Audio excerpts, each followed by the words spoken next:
किसान मोर्चे की ताकत ने मोदी नूं 3 खेती कानून वापस लैण ते मजबूर किया। लेकिन इस तो इलावा जिहड़े प्रोमिसिस सी खास तौर पर मिनीमम सपोर्ट प्राइस जे प्राइवेट व्यापारियों ने भी चुकनी है तो निर्धारित कीमत होए उस नूं 2 साल बीतण बाद भी कोई हुलारा हुंगारा या बाकी मंगां जिहड़ियां मन्नियां सी उस दे उत्ते भी कोई कार्रवाई नहीं हुई। ਭਾਰਤੀ ਕਬਜ਼ੇ वाले पंजाब 'ਚ 80% किसान वो ने जिन्होंने को 5 एकड़ तो भी घट जमीन है और वो उन्होंने खोणियां सी अडानी के हवाले कर दियां सी। हुण 3 होर वो तो नहीं कानूनां राहीं कर सकिया, हुण कोई होर लिआए ने फॉर्म दे उत्ते करन दे लई उहदी मार्केटिंग ये वो स्टेटां तो पास करवाउणा चाहुंदे ने भी कान इधरों नहीं फड़िया गया तो उधरों फड़िया गया। एक पासे फ्यूडल सिस्टम है, एक पासे सरकारां आ गई हैं, वो अपने किसानां नूं उन्हां दी जिहड़ी खरीद जो उन्हां दी इन्वेस्टमेंट है उन्नी कीमत देण नूं भी तैयार नहीं। बाहरों भावें वो जिहड़ा इंपोर्ट कर लैण। छोटू राम ने क्योंकि किसान बैकग्राउंड हंबल चों निकलिया होया उन्होंने ये समझ सी भी ये की है खेड। उन्हें उस जमाने दे विच एक कानून पास करवाया जिहदे लई मसीहा किसानां दा बणिया कि कोई भी गैर काश्तकार दी ज़मीन नहीं खरीद सकदा। एक ऑर्डर दे नाल जिन्ने किराड़ बाणीए शाहूकार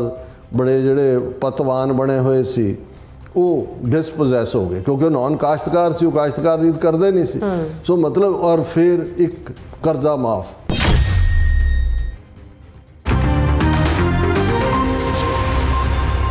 viewers welcome back to program. So viewers गलबात करन जा रहे हैं कि संयुक्त किसान मोर्चे ने अखी जगजीत सिंह डल्लेवाल ਜਿਹੜੇ ਪਿਛਲੇ 40 ਦਿਨਾਂ ਤੋਂ ਜ਼ਿਆਦਾ ਮਰਨ ਵਰਤ ਤੇ ਹਨ ਉਹਨਾਂ ਨੂੰ ਹਮਾਇਤ ਦੇ ਦਿੱਤੀ ਹੈ। ਅੱਜ 1930 ਦੇ ਪ੍ਰਮੁੱਖ ਕਿਸਾਨ ਜਾਟ ਲੀਡਰ ਸਰ ਛੋਟੂ ਰਾਮ ਦੀ ਬਰਸੀ ਵੀ ਹੈ। ਸਰ ਛੋਟੂ ਰਾਮ ਨੂੰ ਕਿਸਾਨਾਂ ਦਾ ਮਸੀਹਾ ਕਿਹਾ ਜਾਂਦਾ ਹੈ, ਪਰ ਦੇਖਣਾ ਇਹ ਹੈ ਕਿ ਉਸ ਦੌਰ ਤੋਂ ਲੈ ਕੇ ਅੱਜ ਤੱਕ ਕਿਸਾਨ ਮੰਦਹਾਲੀ ਦਾ ਹੀ ਸ਼ਿਕਾਰ ਹਨ। ਸੋ ਇਸ ਬਾਰੇ ਆਪਾਂ ਗੱਲਬਾਤ ਕਰਨ ਜਾ ਰਹੇ ਹਾਂ। ਸੋ ਅਸੀਂ ਚਾਹਾਂਗੇ ਕਿ ਤੁਸੀਂ ਇਸੇ ਤਰ੍ਹਾਂ ਬਣੇ ਰਹਿਣਾ, ਦੇਖਣ ਸੁਣ ਲਿਆ ਲਿਖਣ ਲਈ ਤੁਹਾਡਾ ਸਭ ਦਾ ਬਹੁਤ ਬਹੁਤ ਸ਼ੁਕਰੀਆ ਜੀ। ਡਾਕਟਰ ਸਾਹਿਬ ਕੀ ਵਿਚਾਰਾਂ ਨੇ? देखो पंजाब की हिस्टरी च जदों असी खास तौर पर हुण दे दौर की असी गल कर रहे हैं इस वेले जगजीत सिंह डल्लेवाल जिहड़े वर्त दे उत्ते बैठे हुए ने, मरण वर्त आलमोस्ट 45 दिन हो गए ने, उन्होंने किसी वेले भी भाणा वापर सकता है। और इस गल का अफसोस भी सी बहुत सारिਆਂ ਨੂੰ राइटली सो कि संयुक्त किसान मोर्चा एक वेले जदों 34 किसान जथेबंदियां ने टुगैदरनैस के नाल भावें उन्हां च कामरेडी लाना भी सी, सरकार दे नाल भी राबता खोलिया होया सी, पर इहदे च कोई शक नहीं है कि किसान मोर्चे की ताकत ने, सिख कौम की ताकत ने, डायस्पोरा सिखां की ताकत ने मोदी नूं 3 खेती कानून वापस लैण ते मजबूर किया। लेकिन इस तो इलावा जिहड़े प्रोमिसिस सी खास तौर पर मिनीमम सपोर्ट प्राइस के हर फसल की कीमत जिहड़ी है निर्धारित भाव के उत्ते सरकार चुकेगी। जे प्राइवेट व्यापारियों ने भी चुकनी है तो निर्धारित कीमत होए उस नूं 2 साल बीतण बाद भी कोई हुलारा हुंगारा या बाकी मंगां जिहड़ियां मन्नियां सी उस दे उत्ते भी कोई कार्रवाई नहीं हुई। इहदे च भी कोई शक नहीं है कि ये जिहड़ा पंधेर सरवण सिंह पंधेर और जगजीत सिंह डल्लेवाल ये 2 फैक्शनस जिहड़ियां ने किसानां दीयां इन्होंने अपने तौर के उत्ते ही एजिटेशन शंभू फिर खनौरी शुरू की। दूसरिया ने क्योंकि किते ना किते जिहड़ी वो पंजाब की एक कमज़ोर रग है जिसनूं तुसीं हौमै कह लो, उसनूं अहंकार कह लो जां अना कह लो, वो साडे है ही है। हुण उहनूं तां तुसीं जिहड़ी हज़ारां सालां दा पिया होया उहनूं तां तुसीं नहीं कढ सकदे। लेकिन इस सब का नतीजा कई बार असी अपने भरा का तमाशा भी देख रहे होंगे हैं, फिर एक स्टेज आती है फिर लगता है नहीं चलो भरा ही है हुण असी सो मैनू लगता है भी ये संयुक्त किसान मोर्चे वाले नूं पहलां तां लगदा सी शायद कि जगजीत सिंह डल्लेवाल का एवें स्टंट ही है, नैगेट भी करते रहे। पर हुण जदों कि वो अपनी शहीदी वाले रस्ते के उत्ते मजबूती नाल तुरदे हैं, पिछले दिनों उन्हें कहा भी हुण परिवार इंटरव्यू भी बंद करते हैं, बोलिया भी नहीं जाता है। 45 दिन थोड़े नहीं होंगे, इत्थे तां एक दिन नहीं तुसीं भुखे रह सकते। तो मैनूं ये लगता भी उन्होंने लग्या भी कल नूं ये लोकां ने जुत्तियां मारनियां ने कि भी तुसीं जिहड़ा की काम फड़िया होया और तुसीं बिट्रे कीता है। हुण उन्होंने संयुक्त किसान मोर्चे ने अपनी जिहड़ा वो इकट्ठ रखिया होया सी उहदे च उन्होंने यूनिटी रेजोल्यूशन कीता है 6 ਮੈਂਬਰੀ ਕਮੇਟੀ ਬਣਾਈ ਹੈ ਔਰ ਉਹ ਖਨੌਰੀ ਔਰ ਸ਼ੰਭੂ ਵੀ ਜਾਏਗੀ ਔਰ ਉਹਨਾਂ ਨੇ ਇਸ ਦੇ ਉੱਤੇ ਨਾਲ ਦੀ ਨਾਲ ਉਹਨਾਂ ਨੇ 13 ਫਰਵਰੀ ਨੂੰ ਇਹ ਕਾਲ ਵੀ ਦਿੱਤੀ ਹੈ ਪ੍ਰੋਟੈਸਟ ਦੀ, ਜਿਹਦੇ 'ਚ ਕਿ ਮੋਦੀ ਦੇ ਪੁਤਲੇ ਸਾੜੇ ਜਾਣਗੇ ਔਰ ਦੂਸਰਾ ਪਾਰਟ ਹੋਏਗਾ। ਅਸੀਂ ਹੋਪ ਕਰਦੇ ਹਾਂ ਕਿ ਭਾਈ ਨਾ, ਕਿਉਂਕਿ ਇਸ ਸਾਰੇ 'ਚ ਬੇਈਮਾਨ ਭਗਵੰਤ ਮਾਨ ਦੀ ਸਰਕਾਰ ਵੀ ਰਲੀ ਹੋਈ ਹੈ ਅਮਿਤ ਸ਼ਾਹ ਦੇ ਨਾਲ, ਉਹ ਤਾਂ ਬੇਈਮਾਨ, ਉਹਨਾਂ ਨੂੰ ਕੋਈ ਫਰਕ ਨਹੀਂ ਪੈ ਰਿਹਾ, ਸੁਪਰੀਮ ਕੋਰਟ ਵੀ ਗੇਮਾਂ ਖੇਡ ਰਹੇ। ਤੇ ਅੱਜ ਜਦੋਂ ਮੈਂ ਇਸ ਖਬਰ ਨੂੰ ਡਿਸਕਸ ਕਰਨ ਦੇ ਲਈ ਕੱਢਿਆ ਤੇ ਕੁਦਰਤੀ ਮੇਰੀ ਨਜ਼ਰ ਇਸ ਦੇ ਉੱਤੇ ਵੀ ਪਈ ਕਿ ਅੱਜ ਜਿਨ੍ਹਾਂ ਨੂੰ 1930 ਜਾਂ 40 ਦੇ ਵਿੱਚ ਕਿਸਾਨਾਂ ਦਾ ਮਸੀਹਾ ਕਰਕੇ ਜਾਣਿਆ ਕਿਹਾ ਗਿਆ ਸੀ, ਸਰ ਛੋਟੂ ਰਾਮ, ਇਹ ਹਰਿਆਣੇ ਦੇ ਜਾਟ, ਉਹਨਾਂ ਦੀ ਬਰਸੀ ਵੀ ਹੈ ਕਿਉਂਕਿ 9 ਜਨਵਰੀ 1945 ਨੂੰ ਉਹਨਾਂ ਦੀ ਜਿਹੜੀ ਆ ਉਹ ਡੈਥ ਹੁੰਦੀ ਹੈ। ਔਰ ਜੇ ਤੁਸੀਂ ਐਗਰੀਕਲਚਰ ਲੈਵਲ ਦੇ ਉੱਤੇ ਹਿਸਟਰੀ 'ਚ ਦੇਖੋ ਔਰ ਸਾਡੇ ਵੀਰ ਜਿਵੇਂ ਸਰ ਮਨੋਜ ਸਿੰਘ ਦੂਹਨ ਜਿਹੜੇ ਜਾਟ ਭਾਈ, ਜਾਟ ਰਿਜ਼ਰਵੇਸ਼ਨ ਦੇ ਵੇਲੇ ਜੇਲ੍ਹ 'ਚ ਰਹੇ, ਅੰਦਰ ਬੈਠੇ ਉਹਨਾਂ ਨੇ ਲਾਅ ਕੀਤਾ, ਸਾਰੇ ਧਰਮਾਂ ਨੂੰ ਵੀ ਉਹ ਸਮਝਿਆ ਔਰ ਸਿੱਖੀ ਵੱਲ ਮੁੜੇ ਅੰਮ੍ਰਿਤਧਾਰੀ ਸਿੰਘ ਨੇ। ਔਰ ਉਹ ਅਕਸਰ ਮੈਂ ਸਮਝਦਾ ਵੀ ਜਿਹੜੇ ਕਾਮਨ ਬੌਂਡ ਨੇ, ਹਾਲਾਂਕਿ ਹਰਿਆਣਾ, ਵੈਸਟਰਨ ਯੂਪੀ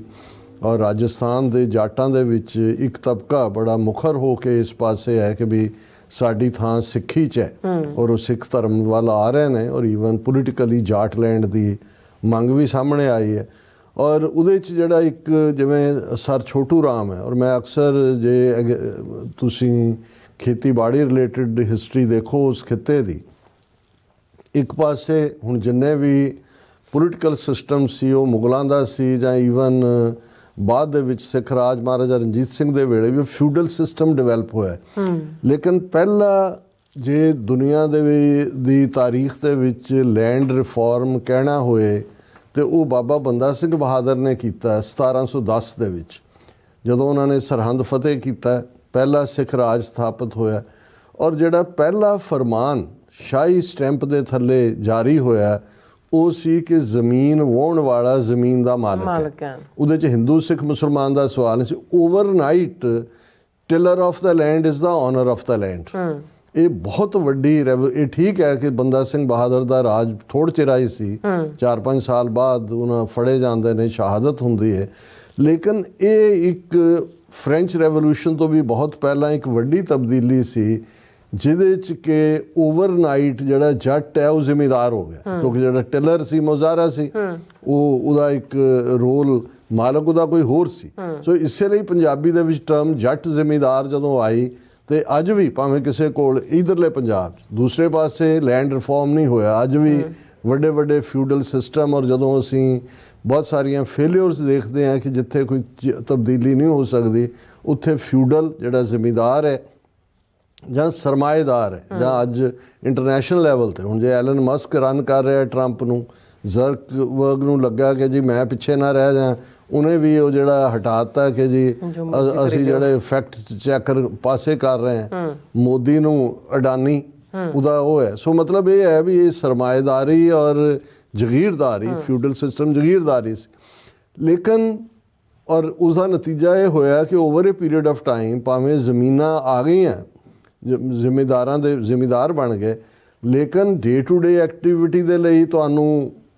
ਕਰਜ਼ਾ ਲੈਣਾ ਪੈਂਦਾ ਸੀ ਸ਼ਾਹ ਤੋਂ। ਅੱਜ ਵੀ ਪੰਜਾਬੀ 'ਚ ਕਈ ਕਹਿਣਗੇ ਜੀ ਗੁਰੂ ਬਿਨਾਂ ਗੱਤ ਨਹੀਂ, ਸ਼ਾਹ ਬਿਨਾਂ ਪੱਤ ਨਹੀਂ। ਉਹ ਤੁਹਾਡਾ ਪਤਵੰਤਾ ਬਣਿਆ ਸੀ, ਤੁਹਾਡੀ ਪੱਤ ਦਾ ਉਹ ਸ਼ਾਹ ਤੁਹਾਨੂੰ ਦੇਈ ਜਾਂਦਾ, ਅੰਗੂਠਾ ਲਾਈ ਜਾਂਦਾ, ਤੁਸੀਂ ਵਿਆਜ ਦਰ ਵਿਆਜ, ਚੱਕਰਵਿਧੀ ਵਿਆਜ, ਨਸਲ ਪਰ ਨਸਲ ਦੇਈ ਜਾਂਦੇ,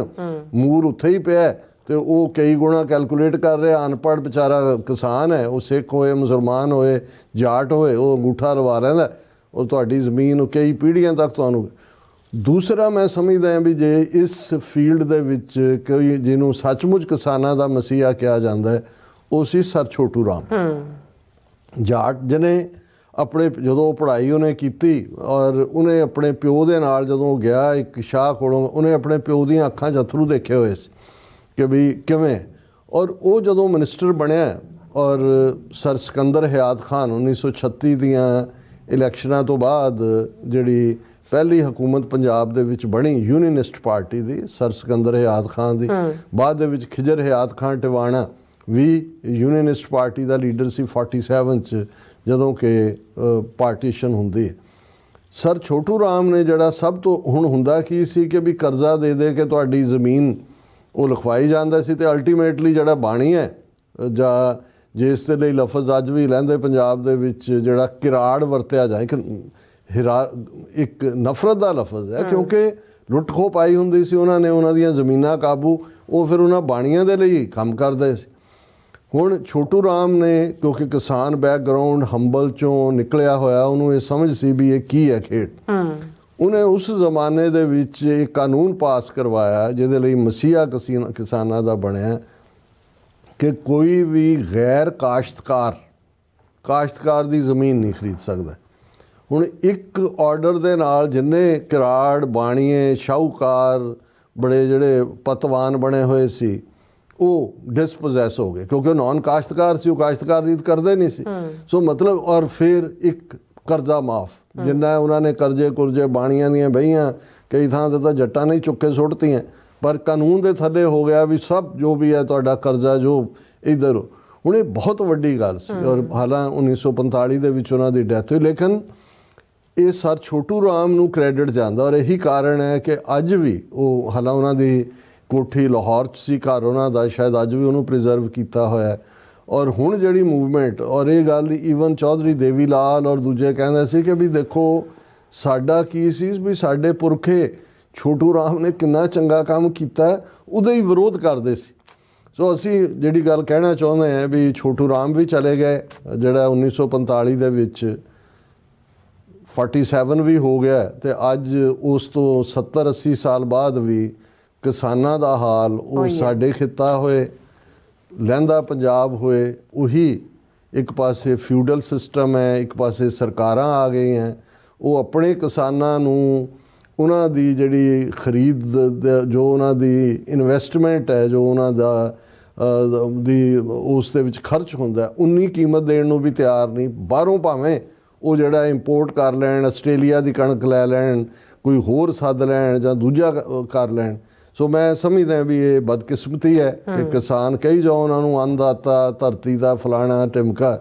ਲੇਕਿਨ ਹਰ ਸਿਸਟਮ ਜਿਹੜਾ ਉਸ ਨੇ ਕਾਮਨ ਕਿਸਾਨ ਔਰ ਉਹਦੇ 'ਚ ਫਿਰ ਵੱਡੇ ਫਿਊਡਲ ਜਿਹੜੇ ਨੇ ਉਹ ਇੱਕ ਦੂਜੇ ਨਾਲ ਰਲ ਜਾਂਦੇ ਨੇ, ਸਰਕਾਰਾਂ ਉਹਨਾਂ ਦੇ ਸਿਰ ਤੇ ਖੜੀਆਂ ਹੁੰਦੀਆਂ ਨੇ। ਔਰ ਇਹ ਤਾਂ ਭਲਾ ਹੋਏ ਕਿ ਇਸ ਮੂਵਮੈਂਟ ਨੇ ਜ਼ਮੀਨਾਂ ਬਚਾ ਦਿੱਤੀਆਂ, ਕਿਉਂਕਿ ਇਸ ਵੇਲੇ ਭਾਰਤੀ ਕਬਜ਼ੇ ਵਾਲੇ ਪੰਜਾਬ 'ਚ 80% ਕਿਸਾਨ ਉਹ ਨੇ ਜਿਨ੍ਹਾਂ ਕੋਲ 5 ਏਕੜ ਤੋਂ ਵੀ ਘੱਟ ਜ਼ਮੀਨ ਹੈ, ਔਰ ਉਹ ਉਹਨਾਂ ਨੇ ਖੋਹਣੀਆਂ ਸੀ, ਅਡਾਨੀ ਦੇ ਹਵਾਲੇ ਕਰਦੀਆਂ ਸੀ। ਹੁਣ 3 ਹੋਰ ਉਹ ਤਾਂ ਨਹੀਂ ਕਾਨੂੰਨਾਂ ਰਾਹੀਂ ਕਰ ਸਕਿਆ, ਹੁਣ ਕੋਈ ਹੋਰ ਲਿਆਏ ਨੇ ਫਾਰਮ ਦੇ ਉੱਤੇ ਕਰਨ ਦੇ ਲਈ, ਉਹਦੀ ਮਾਰਕੀਟਿੰਗ ਇਹ ਉਹ ਸਟੇਟਾਂ ਤੋਂ ਪਾਸ ਕਰਵਾਉਣਾ ਚਾਹੁੰਦੇ ਨੇ ਵੀ ਕੰਨ ਇੱਧਰੋਂ ਨਹੀਂ ਫੜਿਆ ਗਿਆ ਤੇ ਉੱਧਰੋਂ ਫੜਿਆ ਗਿਆ। ਸੋ ਮੈਂ ਸਮਝਦਾ ਵੀ ਅੱਜ ਅਸੀਂ ਜਿੱਥੇ ਬਾਬਾ ਬੰਦਾ ਸਿੰਘ ਬਹਾਦਰ ਨੂੰ ਯਾਦ ਕਰਦੇ ਹਾਂ ਕਿ ਉਹਨੇ ਸਭ ਤੋਂ ਪਹਿਲਾਂ ਪੰਜਾਬ ਦੀ ਧਰਤੀ ਤੇ ਦੁਨੀਆ ਦਾ ਪਹਿਲਾ ਲੈਂਡ ਰਿਫਾਰਮ ਕੀਤਾ ਸੀ ਕਿ ਜ਼ਮੀਨ ਵਾਹੁਣ ਵਾਲਾ ਜ਼ਮੀਨ ਦਾ ਮਾਲਕ ਹੈ, ਔਰ ਸਰ ਛੋਟੂ ਰਾਮ ਨੂੰ ਵੀ ਸੈਲਿਊਟ ਹੈ ਜਿਨੇ ਕਿਸਾਨਾਂ ਦਾ ਇਰਰਿਸਪੈਕਟਿਵ ਆਫ ਹਿੰਦੂ ਸਿੱਖ ਮੁਸਲਮਾਨ। ਇਸ ਲਈ ਸਰ ਛੋਟੂ ਰਾਮ ਮੁਸਲਮਾਨਾਂ 'ਚ ਵੀ ਬਹੁਤ ਮਕਬੂਲ ਸੀ, ਜਾਟਾਂ 'ਚ ਤਾਂ ਹੈ ਹੀ ਸੀ, ਸਿੱਖਾਂ 'ਚ ਅਸੀਂ ਅੱਜ ਤੱਕ ਨਹੀਂ ਭੁੱਲੇ ਕਿ ਉਹਨੇ ਉਹ ਕਾਨੂੰਨ ਕਰਜ਼ਾ ਮਾਫ ਔਰ ਨਾਲ ਕਿ ਕੋਈ ਗੈਰ ਕਾਸ਼ਤਕਾਰ ਜਿਹੜਾ ਉਹ ਕਾਸ਼ਤਕਾਰ ਦੀ ਜ਼ਮੀਨ ਨਹੀਂ ਲੈ ਸਕਦਾ। ਸੋ ਇਹ ਬਹੁਤ ਵੱਡੀ ਗੱਲ ਸੀ ਜੀ। ਡਾਕਟਰ ਸਾਹਿਬ ਤੁਹਾਡਾ ਬਹੁਤ ਬਹੁਤ ਸ਼ੁਕਰੀਆ। ਸੋ ਥਲੇ ਬ੍ਰੇਕ ਵਿਊਅਰਸ ਤੁਸੀਂ ਇਸੇ ਤਰ੍ਹਾਂ ਜੁੜੇ ਰਹਿਣਾ, ਮਿਲਦੇ ਹਾਂ ਛੋਟੇ ਜਿਹੇ ਬ੍ਰੇਕ ਤੋਂ ਬਾਅਦ।